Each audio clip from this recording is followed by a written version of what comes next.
कलावज्ञ जीवो धरार्थावतार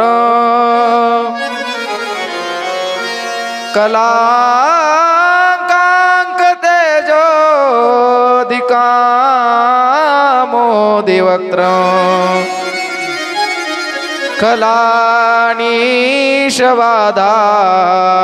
कलानीशवादापणोदार्हदक्ष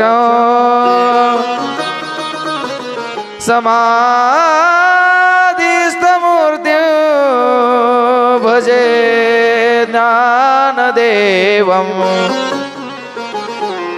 नमो सद्गुरु तुकया ज्ञानदीपा नमो सद्गुरु सच्चिदानंद रूपा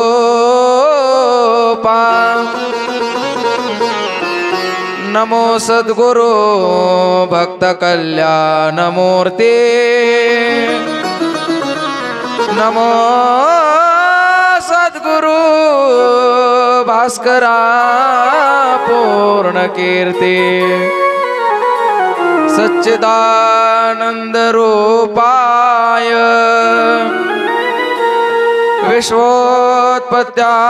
विश्वोत्पत्त्यादि हेतवे तापत्रय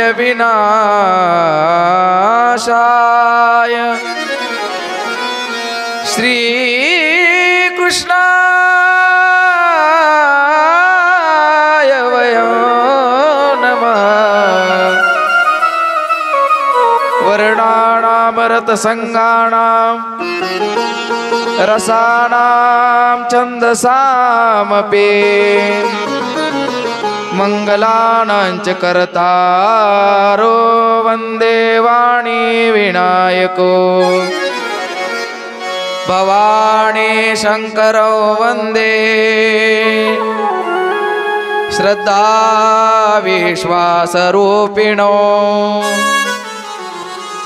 याभ्यां विना न पश्यन्ति सिद्धस्त्वान्तस्तमीश्वरं वन्दे बोधमयं नित्यं गुरु शङ्कररूपिणं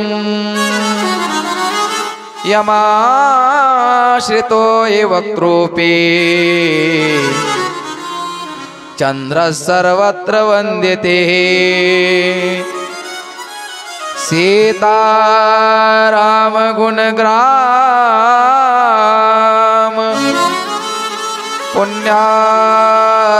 पुण्यारण्यविहारिणो वन्दे विशुद्धविज्ञानो कवीश्वर कपीश्वरो उद्भवस्थिति संहार कारिणी क्लेशहारिणी सर्वश्रेयस्करी सीता नतोऽहं रामवल्लभं यन्मायावशवर्ते विश्वमखिलं ब्रह्मादिदेवासुरा यत्सत्त्वादमृषैव भवति सकलं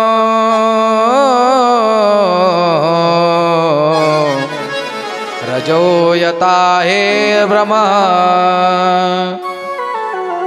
यत्पादप्लवमेकमेव हि सम्भाम्भोधिस्ततिर्वर्षता वन्देऽहं तमशेषकारणपरम् रामाख्यामि हरिं प्रभु रामचंद्र भगवान की जय। राम कृष्ण हरि जय जय राम कृष्ण हरि राम कृष्ण हरि जय जय राम कृष्ण हरि राम कृष्ण हरी जय जय राम कृष्ण हरी राम कृष्ण हरी राम कृष्ण हे राम कृष्ण हरी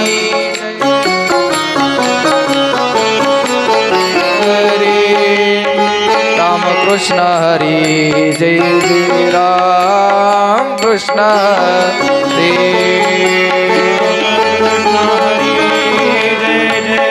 राम कृष्ण हरि राम कृष्ण हरि जय जय राम कृष्ण हरि हे राम कृष्ण हरी जय जय राम कृष्ण हरी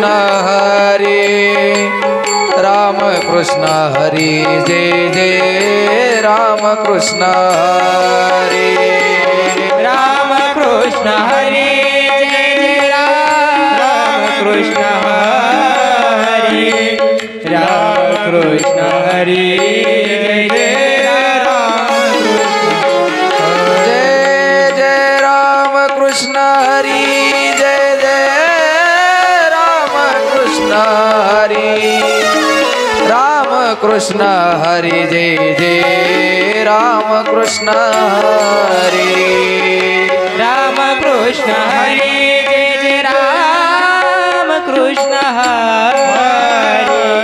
राम कृष्ण हरी जय जय राम कृष्ण हरी राम कृष्ण हरी जय जय राम कृष्ण राम कृष्ण हरी जय जय राम कृष्ण हरी राम कृष्ण हरी जय जय राम कृष्ण हरी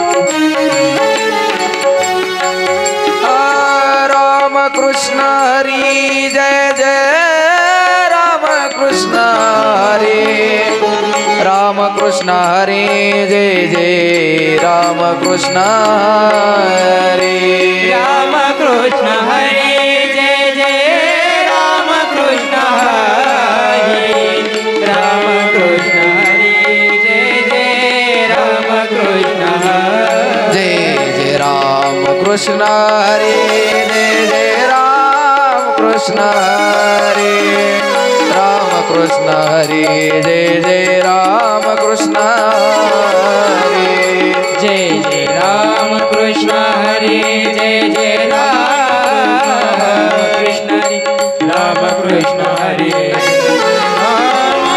हरे जय जय राम कृष्ण हरी जय जय राम कृष्ण हरे राम कृष्ण हरी जय जय राम कृष्ण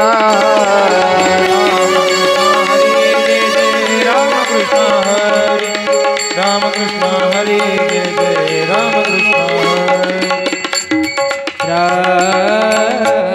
प्रभु रामचंद्र भगवान की जय पवन सुत हनुमान की जय सियावर रामचंद्र भगवान की जय सद्गुरु श्री नगद नारायण महाराज की सद्गुरु श्री सावता महाराज की जय।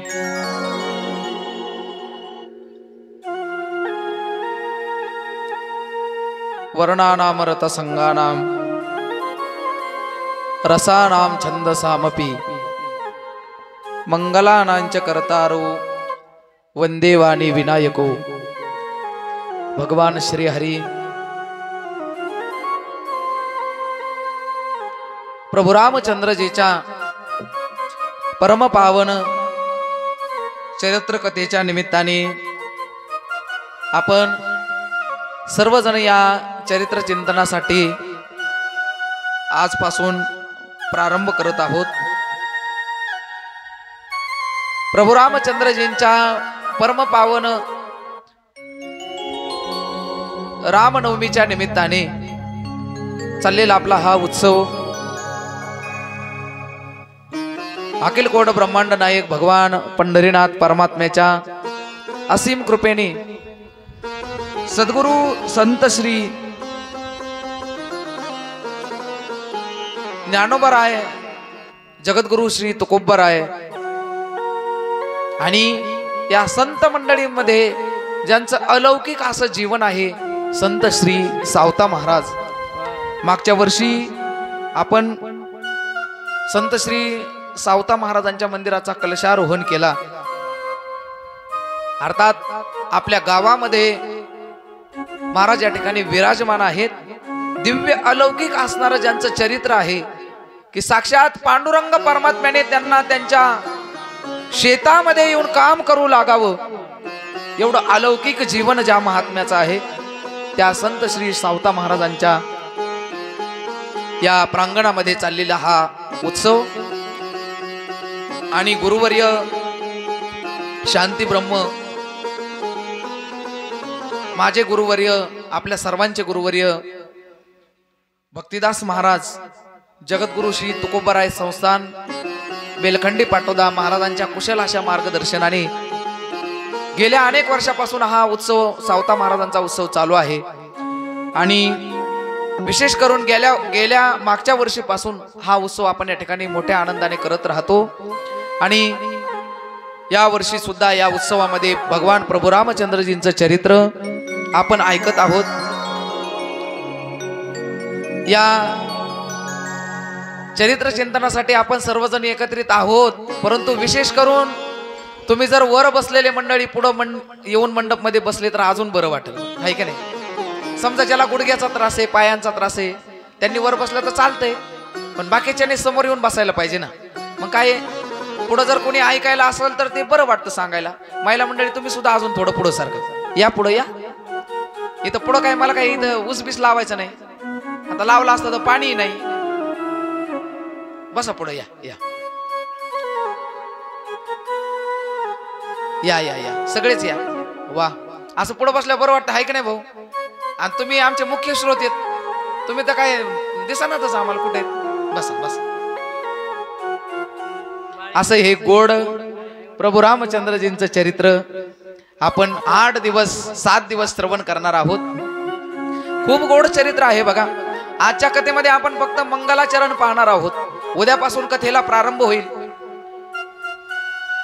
कथा का श्रवण करायची? अहो, चरित्र तर प्रत्येकाचंच आहे, तुमचं आमचं सुद्धा चरित्र आहे की, पण आपलं चरित्र असे महाराज, आपलं चरित्र लोकात काढायला लागी सुद्धा नाही, हे आपलं चरित्र आहे। चरित्र कोणाचं ऐकावं? तर ज्या चरित्रामधून आपल्याला काहीतरी बोध प्राप्त होईल, काहीतरी बोध मिळेल, आपल्या जीवनामध्ये त्याचा काहीतरी लाभ होईल, असं चरित्र आपण ऐकलं पाहिजे। माऊलीला थोडासा बीज द्या। असं चरित्र आपण ऐकलं पाहिजे। या जगामध्ये अनेक महात्मे होऊन गेले, भगवान परमात्म्याने अनेक अवतार घेतली, हे चरित्र श्रवण करण्याच्या योग्यतेचं आहे। कोणाचंही चरित्र आपण गायला लागलो त्याला काही किंमत नाही। ज्या संत श्री सावता महाराजांच्या प्रांगणामध्ये आपण बसलेलो आहोत, त्यांचं जर चरित्र आपण ऐकलं, त्यांचं चरित्र जर आपण अंगीकारलं, तर आपण सुद्धा एक दिवस त्यांच्या त्या कुळामध्ये जन्माला आलेला आपल्या खऱ्या अर्थाने सार्थक होईल। जगाने महाराजांना त्रास दिला म्हणून महाराजांनी त्यांचं मूळ गाव सोडून ते आरणला राहायला आले। बरं, आरणला आल्याच्या नंतर लोकांनी त्रास दिला नाही का? दिलाच की हो, दिलाच की। पण तरी सुद्धा त्यांनी त्यांचं काम सोडलं नाही आणि या जगामध्ये कर्माला प्रामुख्याने प्रमुखत्व कर्माला महाराजांनी त्या ठिकाणी दिलं। श्रीमद भगवद्गीता जर आपण पाहिली तर गीता सांगते बघा, कर्मण्येवाधिकारस्ते मा फलेषु कदाचन मा कर्म फल हेतुर्भू मा ते संगोस्त्व कर्मणी।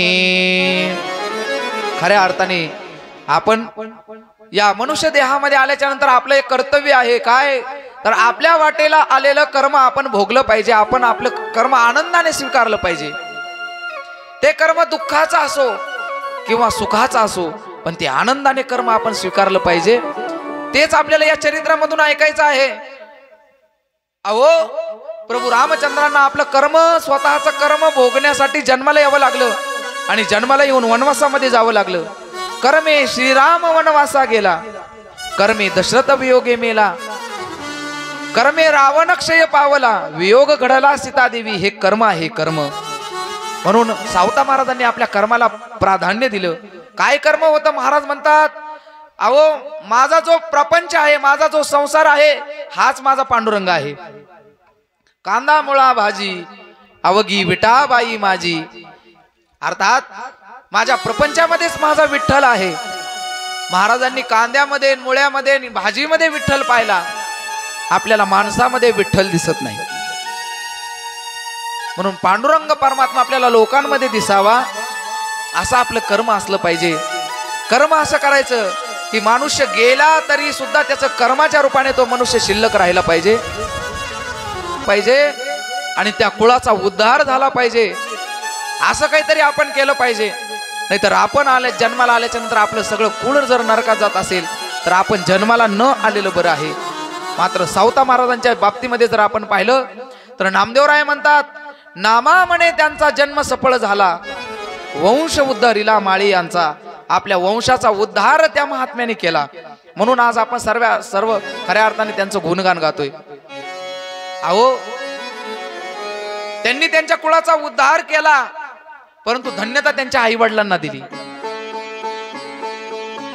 धन्य त्याची माता, धन्य त्याचा पिता,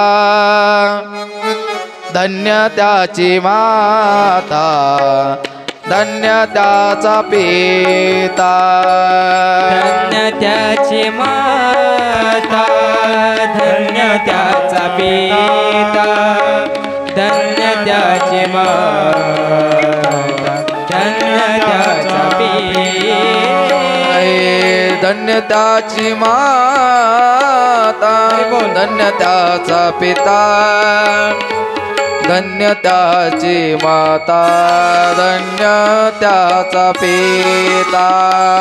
धन्य त्याची माता, धन्य त्याचा पिता, धन्य त्याची माता, धन्य त्याचा पिता. साठविला दाता त्रैलोक्याचा, साठविला दाता त्रैलोक्याचा, साठविला दाता त्रैलोक्याचा, साठविला दाता त्रैलोक्याचा. धन्य त्याची माता, धन्य त्याचा पिता, धन्य त्याची माता, धन्य त्याचा पिता. धन्य त्याची माता, धन्य त्याचा पिता, धन्य त्याची माता, धन्य त्याचा पिता. धन्य त्याची माता, धन्य त्याचा पिता, माऊली पिता, पिता, पिता. धन्य त्याचा पिता, धन्य त्याची माता. धन्य त्याचा महाराज म्हणतात, धन्य त्यांची माता, धन्य त्यांचा पिता, साठविला दाता त्रैलोक्याचा. आजपर्यंत या जगामध्ये 3 संत असे होऊन गेले की त्यांनी आपल्या हृदयामध्ये देवाला साठवलं. 3 संत होऊन गेले. त्याच्यामध्ये पहिले माझे हनुमंतराय आहेत. हनुमंतरायाने प्रभू रामचंद्रजींना आपल्या हृदयामध्ये बसवलं. आपण सर्वजण हनुमान चालीसा म्हणतो. त्या हनुमान चालीसेच्या शेवटी एक दोहा आहे बघा. तुलसीदासजी महाराज म्हणतात, पवन तनय संकट हरण मंगल मूर्ती रूप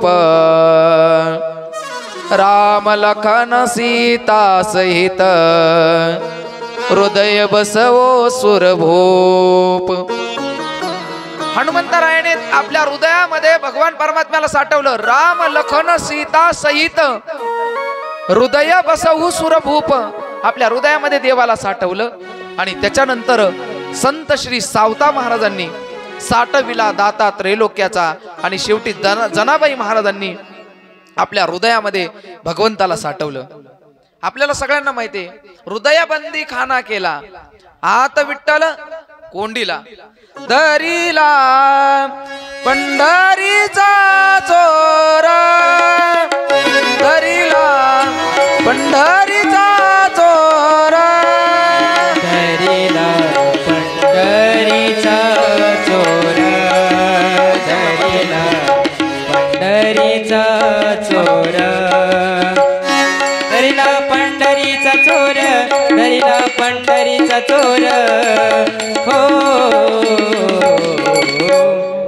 दरीला पंढरीचा चोर, दरीला पंढरीचा चोर, दरीला पंढरीचा चोर.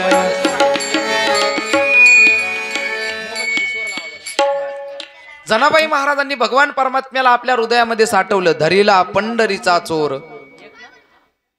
गळा बांधून या दोर. अर्थात ह्या तीन महात्म्याने भगवान परमात्म्याला आपल्या हृदयामध्ये साठवलं. तसं पाहिलं तस भगवान परमात्मा हा सगळ्यांच्या हृदयामध्ये आहेच आहे. ज्ञानोबराय म्हणतात तैसा सर्वांच्या हृदय देशी, म्हणजे सगळ्यांच्या हृदयामध्ये देव आहे. परंतु प्रामुख्याने या संतांनी भगवान परमात्म्याला आपल्या हृदयामध्ये दाखवलं. असं अलौकिक जीवन या महात्म्यांचं आहे. आणि अशा महात्म्यांचं चरित्र आपण ऐकलं पाहिजे. म्हणून भगवान प्रभू रामचंद्रजींचं चरित्र आपण ऐकणार आहोत. भगवान प्रभू रामचंद्रजींचं चरित्र म्हणजे एका मंदिरातल्या देवाचं चरित्र नाही. ऐका, लक्ष देऊन ऐका. प्रभू रामचंद्रजींचं चरित्र म्हणजे एका मंदिरातलं चरित्र नाही, एका देवाचं चरित्र नाही, किंवा एका दगडाच्या मूर्तीतलं चरित्र नाही. तर हे चरित्र म्हणजे एका भावांचं चरित्र आहे. आपल्या मुलाने बापासोबत कसं वागावं हे शिकवणारं चरित्र आहे. पत्नीने आपल्या पतीसोबत कसं वागावं हे शिकवणारं हे प्रभू रामचंद्रजींचं चरित्र आहे. आणि एका पत्नीने आपल्या पतीसोबत कसं वागावं हे शिकवणारं हे चरित्र आहे. म्हणून असं दिव्य प्रभू रामचंद्रजींचं चरित्र आहे. काय ऐकायचं चरित्र, काय ऐकायचं चरित्र, चरित्र काय करतं, रामायण काय करतं. माझ्या तुकोबारायांना विचारलं, तुकोबाराय म्हणतात आरसा काय करतो. हो बोला की बोला, आरसा काय करतो. आपलं प्रतिबिंब आपल्याला दाखवतो. आरसा काय करतो, आपलं प्रतिबिंब आपल्याला दाखवतो. तसं ही कथा सुद्धा आपलं प्रतिबिंब आपल्याला त्याच्यामध्ये दाखवते. अरे जन्माला आलाय ना तू, तर भावासोबत कसं वागलं पाहिजे, आई वडिलांसोबत कसं वागलं पाहिजे,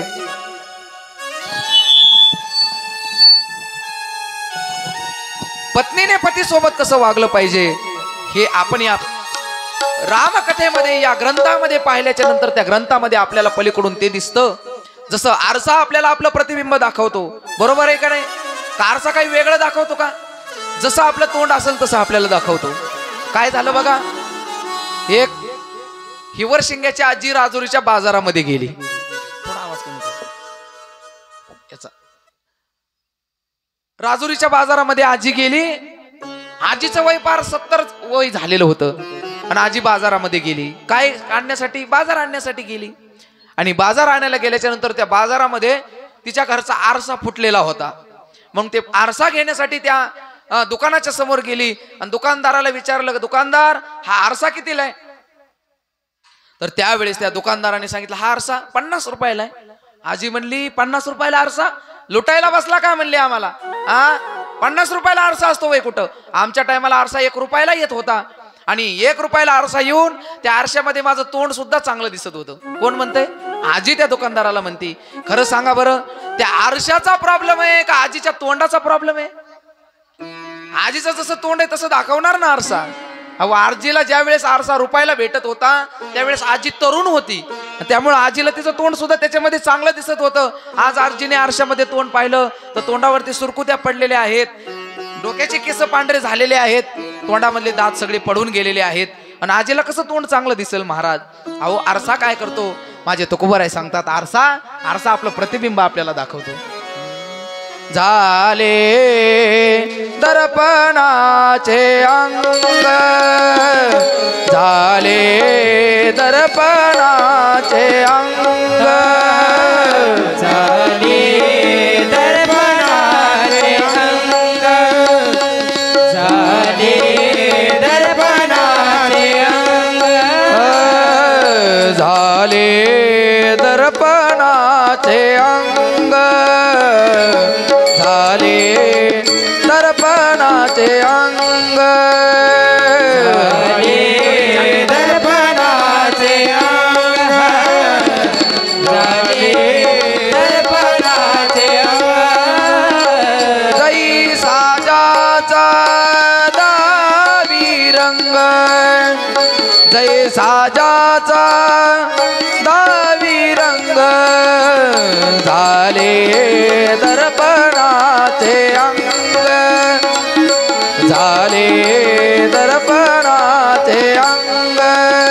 जय सजाचा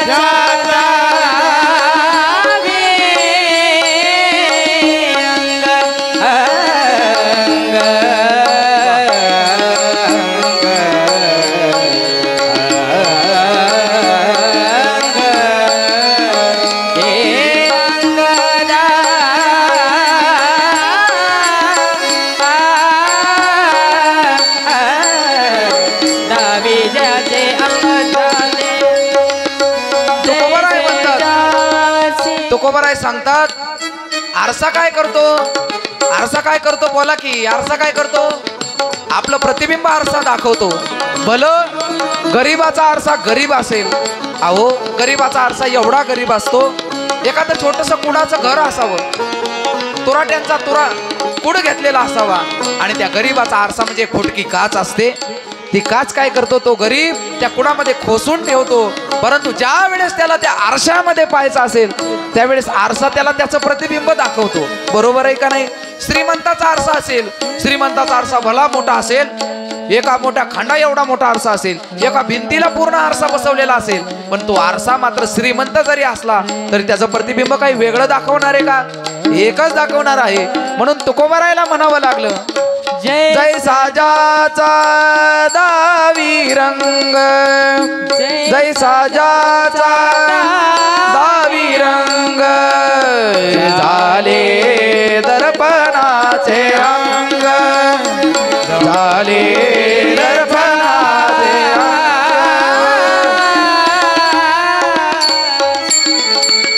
तुकोबाराय म्हणतात, आरसा काय दाखवतो? तर तो ज्याचा जसा रंग आहे तसा दाखवतो. खरं सांगा, आता माझं तोंड काळ आहे, म्हणजे मी नाही काळा, मग सांगितलं उदाहरण माझ्या घेऊन. एखाद्याचं काळं तोंड आहे, त्याच्या आरशामध्ये कसं दिसल? काळच दिसल. म्हणून हे तुकोबारायांचं सांगणं आहे, जसा ज्याचा रंग आहे तसा तो आरसा दाखवतो. तसं ही श्रीमद रामकथा म्हणजे एक आरसा आहे. आरसा, त्या आरशामध्ये आपण जसं पाहू तसं आपल्याला तिकडून प्रतिबिंब आपलं दिसणार आहे. म्हणून आजपासून आपण ही गोड प्रभू रामचंद्रजींची कथा श्रवण करणार आहोत. खऱ्या अर्थाने ही कथा प्रभूची नाही, ही भावाभावांची कथा आहे, ही पती पत्नीची कथा आहे. भावाने भावासोबत कसं वागावं, चला एक पुढं तर आपल्याला प्रसंग ऐकायचा आहे, परंतु भावाने भावासोबत कसं वागावं रामायणामधला प्रसंग आहे. सगळ्या गोड प्रसंग आहेत. अहो रामायणच एवढं गोड आहे महाराज, एवढं गोड आहे, अखंड आपण रामायण ऐकत राहू इतकं गोड आहे. भावाने भावासोबत कसं वागावं. ज्या वेळेस प्रभू रामचंद्रजी वनवासाला गेलेत, गेल्याच्या नंतर ही गोष्ट भरताला समजली. भरत अयोध्येमध्ये आलेत. आल्याच्या नंतर आपल्या आईने म्हणजे कैकेयीने माझ्या दादाला वनवासाला पाठवलंय, ही गोष्ट ज्या वेळेस भरताला समजली ना, त्यावेळेस भरत आपल्या आईला शाप देतोय. आईला शाप देतोय. याला म्हणतात भावाचं भावावरचं प्रेम. सख्खे भाऊ नव्हते, सख्खे भाऊ नव्हते, सावत्र भाऊ होते, सावत्र भाऊ होते. सावत्र भावाचं एवढं प्रेम असेल तर सख्ख्या भावाने कसं राहिलं पाहिजे महाराज? हा. आणि भरताने आपल्या आईला शाप दिला, आई तू माझ्या दादाला वनवासाला पाठवलंस, तर ऐक, इथून पुढे या जगामध्ये सगळी नावं ठेवली जातील, परंतु तुझं नाव कोणी ठेवणार नाही. ऐका ना, ऐका ना, आपल्या गावामध्ये कौशल्य असेल, आपल्या गावामध्ये सुमित्रा सुद्धा असेल, आपल्या गावामध्ये जानकी असेल, आपल्या गावामध्ये उर्मिला असेल, श्रुतकीर्ती असेल, मांडवी असेल, परंतु कैकई आहे का आपल्या गावामध्ये? हा भरताचा शाप आहे, शाप. परंतु त्या आईने नंतर पश्चाताप झाला. मला सांगायचा एवढाच मुद्दा आहे की भावाने भावासोबत कसं वागलं पाहिजे, त्याचा आदर्श प्रभू रामचंद्रजींचं चरित्र आहे. ज्या वेळेस भरतजी प्रभू रामचंद्रजींच्या भेटीला निघालेत, चित्रकूट पर्वतावरती पायामध्ये चप्पल नाही, सगळं काही ऐश्वर आहे, रथ घोडे हत्ती सगळं काही आहे, परंतु सगळ्या ऐश्वर्याचा त्याग करून पायामध्ये कसल्याही प्रकारची चप्पल न घालता प्रभूच्या भेटीला निघालेत. एकच विचार मनामध्ये की माझे प्रभू आज या वनामध्ये निघालेत, वनामध्ये गेलेत, पायामध्ये काही न घालता गेलेत, त्यांच्या सुद्धा पायामध्ये काटे मोडत असतील, आणि मी त्यांचा भाऊ, मी काय राज्याचा स्वीकार करणार, मी सुद्धा त्यांच्या सोबत वनामध्ये जाणार आणि माझ्या दादाला त्या ठिकाणी घेऊन येणार. म्हणून प्रभू रामचंद्रजींच्या भेटीला भरतजी गेले. गेल्याच्या नंतर भरतजी आपल्या भैयाला म्हणजे आपल्या प्रभूला घेऊन येण्यासाठी त्या ठिकाणी गेलेले आहेत. भरत चला रे अपने राजा को मनाने, भरत चला रे अपने राजा को मनाने, भरत चला रे अपने भैया को मनाने, भरत चला रे अपने भैया जी मनाने, राजा को मनाने, भैया को मनाने, राजा को मनाने, भैया को मनाने, राजा को मनाने, भैया को मनाने, राजा जी को मनाने, भैया को मनाने, भरत चला रे प्रभु दर्शन पाणी, भरत चला रे प्रभु दर्शन पाणी, भरत चला रे प्रभु, भरत चला रे अपने राजा को मनाने, भरत चला रे.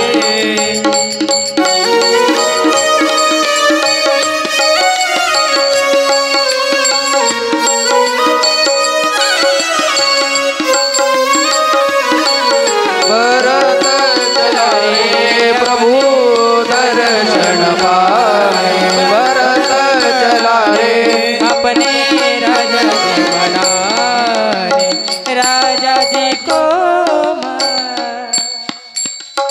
भरतजी प्रभूच्या भेटीसाठी गेले आणि चित्रकूटावरती गेल्याच्या नंतर लक्ष्मणाला असं वाटलं की हा भरत ज्या अर्थी आलेला आहे, सैन्य घेऊन आलेला आहे, त्या अर्थी नक्की आम्हाला मारण्याच्या उद्देशाने आलेले आहे. पण महाराज प्रभूंना खात्री होती, कारण भाऊ त्यांचा होता. प्रभू म्हणतात, लक्ष्मणा तसं काही मनामध्ये वेडा वाकडा विचार करू नकोस, ते काही आपल्यासोबत युद्ध करण्याच्या उद्देशाने नाही आला. ज्या अर्थी तो रथामध्ये बसलेला नाही, ज्या अर्थी तो घोड्यावरती बसलेला नाही, ज्या अर्थी तो हत्तीवरती सुद्धा बसलेला नाही, ज्या अर्थी पायाने पायी चालत आलेला आहे, त्या अर्थी तो नक्की आपल्याला शरण आलेला आहे. म्हणून रामायणाला त्यांची दक्षता घ्यावी लागली आणि या रामायणामधले गोड प्रसंग आणि प्रसिद्ध प्रसंग म्हणजे भरत भेटीचा प्रसंग आहे. अर्थात भावाने भावासोबत कसं वागावं हे रामकथा शिकवते. आपल्या पतीसोबत पत्नीने कसं वागावं हे कोण शिकवतं? रामायण शिकवतं. रामायण. अहो, आपण आपल्या पतीचा पावला पावलाला त्या ठिकाणी अपमान करत राहतो. बाया नेहमी म्हणत राहतात आमच्या त्यांना तर काही कळतच नाही. काय म्हणतात? आमच्या त्यांना तर काही कळतच नाही. अहो, काही काही बाया एवढ्यावर थांबत नाही, काही काही म्हणतात आमच्या त्यांना तर काही अक्कलच नाही. पण त्या बिचाऱ्याने बी म्हणायला पाहिजे खरं आहे तुमचं, खरंच आम्हाला अक्कल नव्हती म्हणून तुमच्यासारखी येडी केली असं म्हणायला पाहिजे. पण हे काही बोलत नाहीत म्हणून तुमचं बरं. अर्थात ऐका, पत्नीने पतीसोबत कसं वागावं रामायण शिकवतं. ज्या वेळेस प्रभू रामचंद्रजी वनवासाला निघालेत आणि निघाल्याच्या नंतर प्रभू रामचंद्रजी बरोबर लक्ष्मणजी निघाले. लक्ष्मणजी प्रवासाला निघाल्याच्या नंतर लक्ष्मणाची पत्नी उर्मिला, लक्ष्मण वनवासाला गेलेली माहिती झाले आणि हातामध्ये दुधाचा ग्लास आहे. लक्ष्मणजी वनवासाला तसंच गेले, तसाच हातामध्ये दुधाचा ग्लास घेऊन एका जागी 14 वर्ष उभा होती. किती वर्ष? 14 वर्ष उभा होती. अहो ज्या वेळेस लक्ष्मणाला शक्ती लागली, हनुमंतराय त्या ठिकाणी अयोध्येमध्ये आलेत. आल्याच्या नंतर त्यांना उर्मिला दिसली. उर्मिलेला विचारले हनुमंतरायांनी, उर्मिलेला विचारलं, तुम्ही या ठिकाणी असा हातामध्ये ग्लास आणि हा दुधाचा ग्लास घेऊन उभा आहेत का? त्यावेळेस ती उर्मिला सांगते, ज्या वेळेस हनुमंतराय अयोध्येमध्ये आलते त्यावेळेस 13 वर्ष 6 महिने पूर्ण झालेली होती. 6 महिनेच बाकी होते. तिने सांगितलं, गेल्या 13 वर्ष 6 महिन्यापासून म्हणजे 13.5 वर्षापासून माझे पती त्यांच्या भावाबरोबर ती वनवासाला गेलेले आहेत. त्यांची वाट पाहत मी आज या ठिकाणी उभा आहे. याला पतीने पतीसोबत कसं वागावं हे रामायण शिकवतं. प्रभू रामचंद्रजी वनवासाला निघाले. सीतेला म्हणतात, सीते वनवासाला नको येऊ ग, तू इथंच राहा. सीता म्हणली, तसं कसं होईल? अहो मनुष्य जन्माला आल्याच्या नंतर त्या मनुष्याच्या सोबत अजून एक व्यक्ती जन्माला येते. कोण सांगा बरं? मनुष्य जन्माला आला की त्याच्या बरोबर एक व्यक्ती जन्माला येते. कोण? बोला की कोण? त्याची सावली. सावली त्याच्या बरोबरच जन्माला येते की? खरं सांगा. हा, सावली एक वेळेस सूर्य पाठीमागे असेल तर सावली पुढे राहते, आणि सूर्य पुढे आला तर सावली पाठीमागे जाते, परंतु सावली सोबत राहते. मनुष्य जन्माला आला की सावली जन्माला येते. मनुष्य मोठा झाला की सावली मोठी होते. मनुष्याचं लग्न झालं का सावलीचंही लग्न होतं. आणि मनुष्य मेल्याच्या नंतर तो माणूस 4 जण उचलून त्याला स्मशानभूमीमध्ये घेऊन जात असताना ती सावली सोबत त्याच्या बरोबर स्मशानभूमीमध्ये जाते, आणि त्याला पेटून दिल्याबरोबर सावली सुद्धा त्याच्या बरोबर जळते.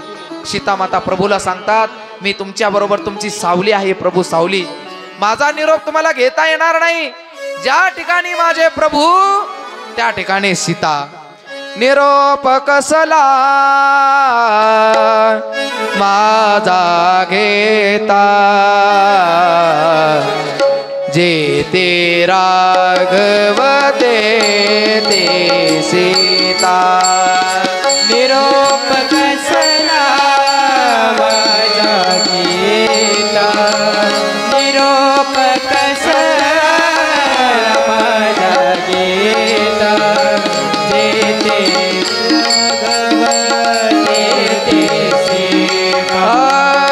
निरोप कसला माझा घेता, निरोप कसला माझा घेता, जे ते राघव ते सीता, जे ते राघव ते सीता.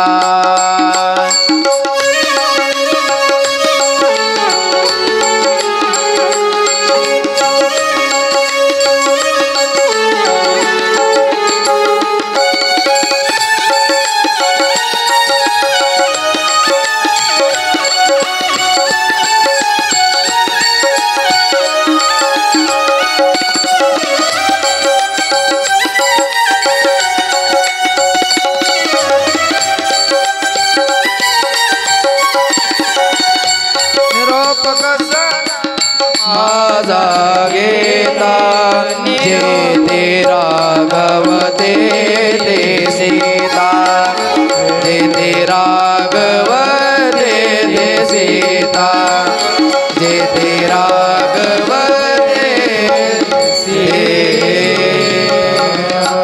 सीता सांगायला लागली प्रभूला, प्रभू माझा निरोप कसला घेता तुम्ही? जे ते राघव ते सीता. माझा निरोप तुम्हाला घेता येणार नाही प्रभू, कारण ज्या ठिकाणी प्रभू त्या ठिकाणी मी असणार. अर्थात ज्या ठिकाणी भगवान परमात्मा आहे त्या ठिकाणी त्या भगवंताची माया कुठं जाणार देवाला सोडून. म्हणून जे ते राघव ते सीता, अर्थात पतीने पतीसोबत कसं वागावं हे शिकवणारं रामायण आहे. चला अजून पुढे तुम्हाला थोडंसं सांगतो की आपल्या वडिलांसोबत मुलाने कसं वागावं, वडिलांसोबत कसं वागावं. दशरथ राजांबरोबर माझे प्रभूंचं काय वागणूक होती. ज्या वेळेस दशरथ राजा शेवटचा अंतिम श्वास घेत आहेत, राम अंतिम श्वास जाणार आहेत काही वेळामध्ये आता दशरथ राजा, आणि दशरथ राजा एकच चिंतन करतात, काय? रामप्रभूचं चिंतन, म्हणजे आपल्या मुलाचं. बापाने आपल्या मुलासोबत कसं वागावं. अंतिम क्षण आपला जवळ आलेला आहे, तर अंतिम क्षणी सुद्धा आपल्या मुलाचं चिंतन असलं पाहिजे, आहे का नाही. दशरथ राजाचा अंतिम काळ जवळ आलेला आहे आणि अंतिम काळाच्या ठिकाणी माझ्या तुलसीदासजी महाराजांना वर्णन करावं लागलं. दशरथ राजाने 6 वेळा प्रभू रामचंद्रजींचं नाम घेतलं, 6 वेळा नाव घेतलं. राम राम कहे राम राम, राम राम कहे राम राम, राम राम कही राम राम, राम राम कहे राम राम, राम राम कही राम राम, राम राम कहे राम राम, राम राम हरे राम राम राम हरे राम. हे दशरथ जी चले सुरधाम, दशरथ जी चले सुरधाम, राम राम कहे राम राम, राम राम कहे राम राम, राम राम कही राम राम, राम राम कहे राम राम.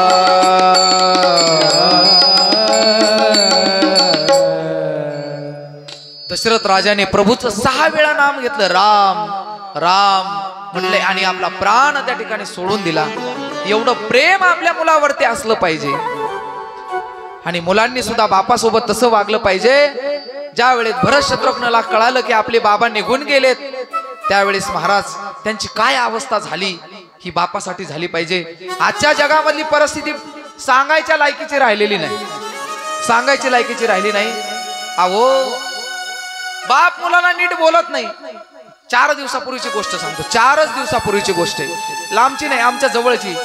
आमच्या जवळ तांदळवाडी म्हणून एक गाव आहे. त्या गावामध्ये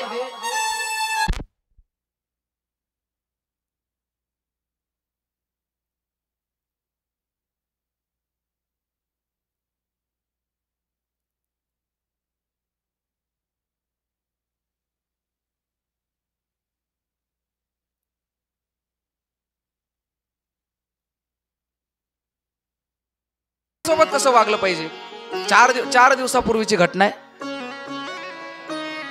पोरग दिसलं की बाप नुसतं त्याला कुचक काचक बोलणं, त्याला मारणं. आणि महाराज त्या पोराने, काय छोटस पोरग आहे, 17-18 वर्ष वय, आणि 4 दिवसापूर्वी त्या पोराने बापाच्या धाक फाशी घेतली. एवढंच पोरग. अर्थात आपण आपल्या घरातल्या लोकांबरोबर कसं वागावं हे आपल्याला कळालं पाहिजे. आपण घरी आलं की लोकांना आपल्या असा धाकच पडतो असं नाही वाटलं पाहिजे. आपण घरी गेल्याच्या नंतर त्यांना असं हवंसं वाटलं पाहिजे की आपल्या जवळचा माणूस आहे, आपण आल्याच्या नंतर किती आनंद व्हायला पाहिजे. पण काही माणसं असे आहेत महाराज, घरी आले की दुःखच, असं वाटतं की हे केव्हा घरातून बाहेर जाईन. म्हणून ही रामकथा आपल्याला काय शिकवते, तर आपल्या घरातल्या व्यक्तींबरोबर ते आपण कसं राहिलं पाहिजे, कसं वागलं पाहिजे, ही रामकथा आपल्याला शिकवते. म्हणून प्रभू रामचंद्रजींचं हे गोड चरित्र आपण ऐकत आहोत. आपण कथेची आज प्रस्तावना पाहणार आहोत, मंगलाचरण पाहणार आहोत. संत श्रेष्ठ श्री ज्या तुलसीदासजी महाराजांच्या माध्यमामधून आपल्याला ही कथा प्राप्त झाली, ते तुलसीदासजी महाराज या प्रभू रामचंद्रजींच्या कथेचं मंगलाचरण करतात. पहिला श्लोक त्यांनी गायलेला आहे त्या ठिकाणी, वर्णानामरत संगानाम रसानाम छंदसामपि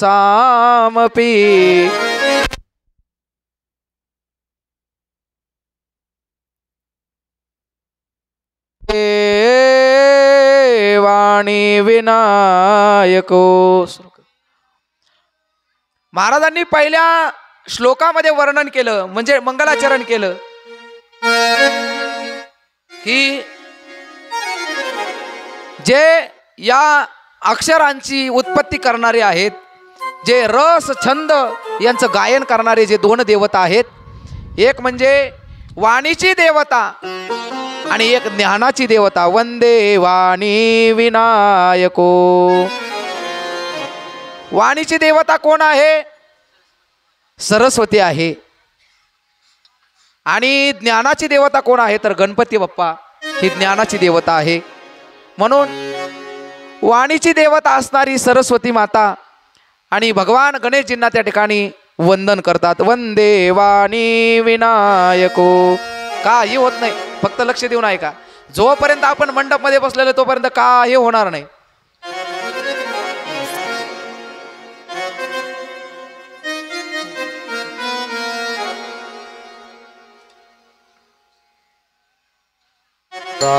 सीताराम राम राम सीताराम राम राम सीताराम राम राम सीताराम.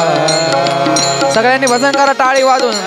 राम राम सीताराम राम राम सीताराम राम राम सीताराम राम राम सीताराम राम राम सीताराम. कीर्ति की आरती श्री रामायण जी की. कलिमल हरणी विषय